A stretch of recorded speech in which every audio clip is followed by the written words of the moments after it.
ہم آن حضرت صلی اللہ علیہ وسلم سے محبت کا دعویٰ کرتے ہیں، اور اس محبت کے تقاضے کی وجہ سے ہمارے دل اس وقت چھلنی ہوتے ہیں جب آن حضرت صلی اللہ علیہ وسلم کے بارے میں کوئی نازیبا الفاظ کہے جائیں یا کسی بھی طرح غلط رنگ میں آپ کی طرف کوئی بات منسوخ کی جائے۔ لیکن اس محبت کا حقیقی اظہار اور اس کا فائدہ کس طرح ہوگا، اس بارے میں حضرت عبداللہ بن مسعود سے روایت ہے کہ رسول اللہ صلی اللہ علیہ وسلم نے فرمایا کہ قیامت کے دن لوگوں میں سے سب سے زیادہ میرے نزدیک وہ شخص ہوگا جو ان میں سے مجھ پر سب سے زیادہ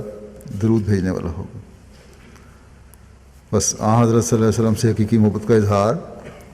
جس کے نتیجے میں آپ کا قرب ملے، درود شریف پڑھنے سے ہی